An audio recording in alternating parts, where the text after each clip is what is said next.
Erev Shabbos, everyone. Erev Shabbos, Parshas Vayikra.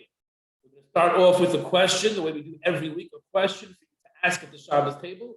As we always suggest with these questions, ask the question and wait and see what people say. Don't give your answer. First, wait to hear what they have to say. Often you'll be surprised with their answers, and it'll start a great conversation, which is what the Shabbos table is all about.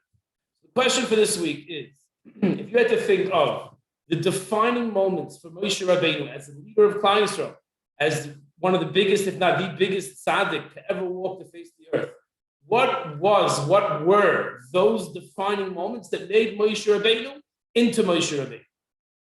That's the question. You might be thinking to yourself, it's a simple question. Torah, taking the Jews out of Mitzrayim, Pesach is next week.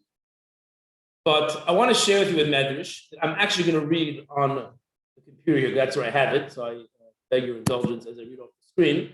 But I want to share with you a medrash that seems to define for us what was Moshe Rabbeinu's Hatzlacha, and it's going to blow you away. And guess what? It's from the first pasuk in this week's parsha. So first from the Chumash, the pasuk says, Vayikra el Moshe, V'yidaber Hashem Elav me'ohel moyed leimor. Hashem called out to Moshe Rabbeinu, then Hashem spoke to him. The pasuk starts off by saying, Vayikra el Moshe. Hashem called out to Moshe, then Vayidaber Hashem Elav, and then Hashem spoke. Says the Medrash, Vayikra el Moshe, Vayidaber Hashem. Mikan Amru kol Talmud Chacham, she'ein boy das, any Talmud Chacham who has no das, the Vela Toive Heimenu. Dead, rotting carcass is better than that Talmud Chacham. In other words, the Talmud Chacham is worthless. If he has no Deya, he could be the biggest Talmud Chacham in the world. He's worthless. I'll prove it to you, Shekain, that this is true. Say ulamad, me, learn from Moshe Rabbeinu, Moshe Avi HaChachma. Moshe Rabbeinu, the father of knowledge, of wisdom. Avi HaNeviim, he's the father of Neviim. Shehoitzi Yisrael Mitzrayim, he took the Jews out of Mitzrayim. Al Yoda Nasa Kamanis to Mitzrayim. Him, many miracles happened in Egypt. And wonderful things happened on the Yam Suf. He went up to Shamayim. He brought Torah down. And he's Asik, the Melechas HaMishkan, and he's the one who was involved in the Melechas HaMishkan. Here's the punchline. All that is worth nothing on its own, Medrash is saying. Statement that we couldn't say on our own. He did not walk into the Mishkan until Hashem Moshe Rabbeinu waited outside the Mishkan until Hashem called him in. That is what the Medrash says. That's the Medrash says. An amazing Medrash. So all the accomplishments of Moshe Rabbeinu were very chashuv, very important. But if it wasn't for him waiting outside, waiting to be called in, then nevela toiva heimenu. That's what the Medrash says. A dead carcass would be better. We have to understand. We'll bring in the Sforna that explains that during the 7 days of the inauguration, the first 7 days of the Mishkan, Moshe Rabbeinu walked in and walked out whenever he wanted. Mamish whenever he wanted. He spoke to Hashem whenever he wanted. But he understood on that first day of the Mishkan, Moshe Rabbeinu understood that it's inappropriate for me to walk in Hashem's house. Set up. Everything is there. Barge into someone's house. I wait to be called. Says Rabbi Yerucham Levavitz, that's called das. That's called Deya. Deya is when a person is in control of himself. Even though he's quote unquote very hamish with the Boirei Olam. Moshe Rabbeinu is friendly, they're good friends, and he's talking to him like he's talking to a regular person. That's the Psukim saying. Moshe Rabbeinu spoke to Hashem like a regular person speaks to their friend, and he has like a VIP pass whenever he wants. And Moshe Rabbeinu did things that Hashem didn't tell him to do, and that Hashem agreed to him. I mean, it's pretty chashuv. You can feel, that you're pretty tight. It's a Kodesh Baruch Hu. You're like this, as they say. But still, Moshe Rabbeinu understood. He understood that it's inappropriate for me to walk into the Mishkan to Hashem's house without being called. That's das. Das, says Rabbi Yerucham Levavitz, is the Moishel Baruchai. It's the person who is in control. He doesn't go on automatic pilot. He thinks before he does something. I want to share with you something else. Another chazal. This is from Mesilas Yesharim. Again, I apologize. I'm reading from the screen. At the end of the second paragraph of Mesilas Yesharim, the Ramchal is talking about the midah of zihirus. Zihirus is a person who is mefakeach al ma'asev. He's a person who looks and analyzes himself. He takes stock. He takes inventory good midas, bad midas, what's going on? Am I acting appropriately? He doesn't just react, he actually thinks before he acts.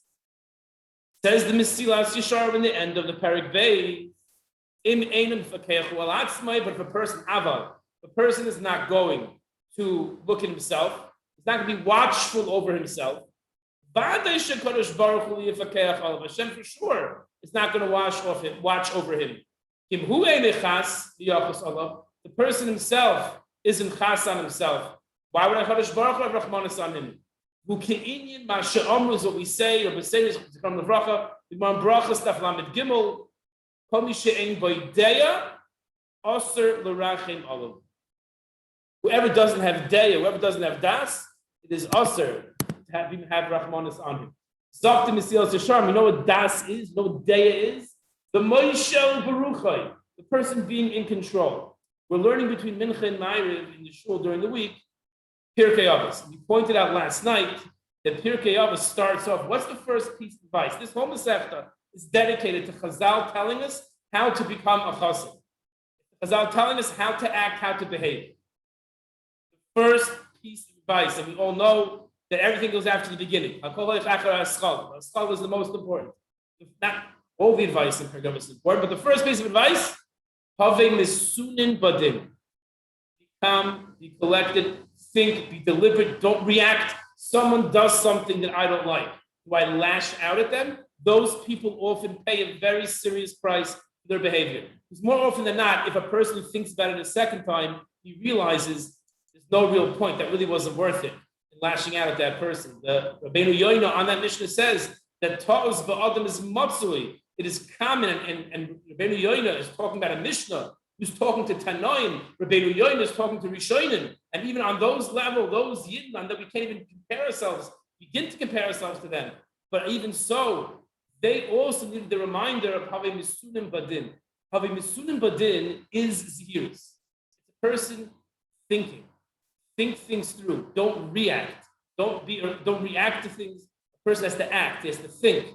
That's the Moshe Baruch, Moshe Rabbeinu, who was so hamish with the Kadosh Baruch Hu. Had he walked into the Mishnah because he felt that his relationship with the Kadosh Baruch Hu allowed that to happen, the Velo Toiva Mimenu.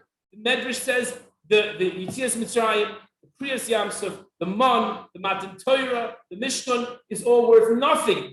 We could not say this. That's the Medrash says. Kol mi she'ein lo deya also l'rachem Allah. The person doesn't have that deya.